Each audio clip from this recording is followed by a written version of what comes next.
Pai do Senhor, irmãos, glória a Deus, estamos aqui mais uma vez para comentarmos sobre a Bíblia, a Palavra de Deus. E nesta noite eu quero falar sobre o livro do profeta Daniel. Irmãos, o livro do profeta Daniel é um livro de 12 capítulos, está inserida na lista dos profetas maiores, né? E esse livro, ele tem algumas profecias, né? Daniel foi o chamado profeta estadista. E ele passa por uma transição, na verdade, duas transições. Primeiro, quando ele vem do cativeiro, no ano 598, trazido de Judá para a Babilônia, e quando a Babilônia cai, ele então vai para o contexto histórico do Império Medo-Persa. Para os irmãos terem uma ideia, se nós formos organizarmos os capítulos do livro de Daniel, nós vamos ver que alguns capítulos estão fora da sua ordem cronológica. Por exemplo, o capítulo de número 7, se fosse posto na ordem cronológica, seria o capítulo de número 5. O capítulo de número 8 seria o capítulo de número 6. E o capítulo de número 5 seria o capítulo de número 7. E o capítulo de número 6 seria o capítulo de número 8. Por quê, irmãos? Porque no capítulo 7, quando narra as 4 visões que Daniel tem, do leão, do urso, do leopardo e do quarto animal, que é o terrível animal, está no primeiro ano do reinado de Belsazar. Quem era Belsazar? Belsazar era neto de Nabucodonosor. A Bíblia chama de filho, mas na verdade era neto de Nabucodonosor. E o seu pai era rei da Babilônia e Belsazar era corregente do seu pai. Belsazar é filho da filha de Nabucodonosor. E o pai de Belsazar, ele começou a se envolver em questões religiosas, o que levou a ter conflitos com os sacerdotes. E aquilo trouxe problemas. E o Império Babilônico também estava entrando numa decadência, que o auge do Império Neo-Babilônico, tem que se lembrar que esse Império Babilônico é os caldeus, são a parte semita da Babilônia, que seria a parte sul da Babilônia, que é de origem semita, é o novo Império Babilônico. Esse império, então, viveu o seu auge com Nabucodonosor, seu pai que deu início a esse novo império, mas o apogeu foi com Nabucodonosor. Então, o pai de Belsazar, ele tem esses conflitos, como eu já dissera. E ele, então, vai para o interior do país e lá dá prosseguimento às suas revoluções religiosas que o levaram a ter conflito na cidade de Babilônia. Seu filho dá seguimento ao reinado, só que também não consegue êxito. E nesse inteirinho, o rei Ciro, o Grande, está em franca ascensão. E a Bíblia está dizendo que no primeiro ano de Belsazar, o profeta Daniel tem a visão dos 4 animais. O primeiro, representando a Babilônia, é o leão contendo 2 asas. O segundo, que é o urso, que carrega 3 costelas na boca, né, que representa a Lídia, uma das costelas, a Lídia, que tinha o seu centro operacional na cidade de Sardes, na Ásia Menor. O segundo é o Império Babilônico, porque esse segundo animal é o Império Medo-Persa. E quando Ciro vem em ascensão, ele conquista esses 2 impérios, a Lídia e a Babilônia.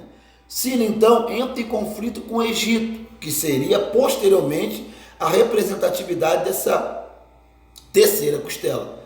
Então, o Ciro, ele morre na peleja contra os egípcios. E o seu filho, Cambises I, é que consegue a vitória sobre o Egito. E nesse inteirinho, o profeta Daniel está tendo essa visão. E o outro animal, o leopardo, é o Império Greco-Macedônio, através de Alexandre o Grande, que conquistaria então o Império Medo-Persa. No capítulo de número 8, Daniel agora tem a visão da luta do carneiro, representando o Império Medo-Persa, e do bode, representando o Império Greco-Macedônio. Mas uma observação, tanto o leopardo, tanto o bode, vocês vão ver que o leopardo ele vai ser visto com 4 asas e 4 cabeças. E a questão também do bode, você vai ver que quando cai um chifre, 4 se levantam. Tanto as cabeças, as asas e o chifre falam dos 4 generais que depois da morte de Alexandre o Grande, eles tomam o império, que eles eram generais de Alexandre o Grande, eles dividem o Império Greco-Macedônio. Só que os 2 que têm mais proeminência são os Ptolomeus, que tomam conta do Egito, e os Seleucidas, que tomam conta da Síria. Vão se lembrar de Antíoco Epifânio, aquele que entrou no templo e ofereceu uma porca e causou uma grande confusão, e o que resultou na revolta dos Macabeus. Então, esse contexto aí é os capítulos 7 e o capítulo de número 8. Já no capítulo 5, que é o final do Império Babilônico em 539, que é também o fim da vida de Belsazar, quando seu pai, como já disseram, vai para o interior, ele continua a guerra, o reinado Belsazar do seu pai na Babilônia. Nesse inteirinho, o povo da Babilônia, sabendo da ascensão de Ciro e o desejo dele de conquistar a Babilônia, eles então abrem as portas para que Ciro entre na cidade sem guerra alguma. Belsazar, ele dá um banquete, e nesse banquete ele usa os utensílios sagrados do templo que seu avô havia trazido para a Babilônia. Deus se manifesta através daquela escrita na parede, que estava escrito em aramaico, chama-se Daniel para interpretar, e naquela mesma noite, Belsazar é morto. E a Bíblia diz que a partir de então, Ciro coloca como rei ali um homem por nome de Dário. Não confunda com Dario, o grande imperador da Pérsia. Esse Dário aí tinha o nome de Gubaru, ganhou de Ciro, ele era um antigo general babilônico que se aliou à Pérsia. Ele então ganha o controle, o domínio da Babilônia e ganha o título de rei da Babilônia. É o Dário do capítulo 6 do livro do profeta Daniel. Então, todas essas profecias, irmãos, já foram cumpridas. Tanto a do capítulo 7, como a do capítulo de número 8.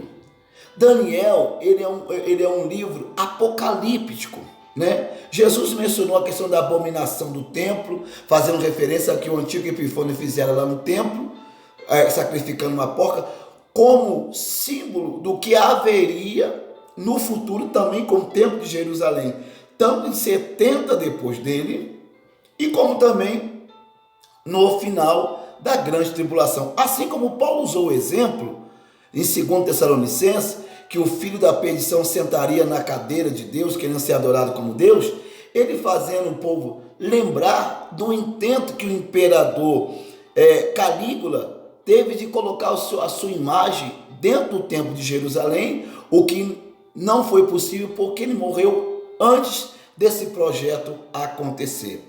Então, eu quero que os irmãos entendam quando você ler o livro do profeta Daniel. A ordem cronológica é o capítulo 7 seria o capítulo 5, o capítulo 8, o capítulo de número 6, o capítulo de número 5, o 7 e o 6 seria o capítulo 8. Mas a questão é, o modo em que está agora a Bíblia, do jeito que ela está ali, não muda em nada. A revelação é inalterada, a verdade é inalterada. A Bíblia é a palavra de Deus. É só você lê-la com amor, com temor e tremor. temor de Deus e saberá que a Bíblia o é a palavra de Deus. Até porque é o único livro que você lê tendo autor do seu lado. Que Deus te abençoe, no nome de Jesus. Amém. Fique com Deus.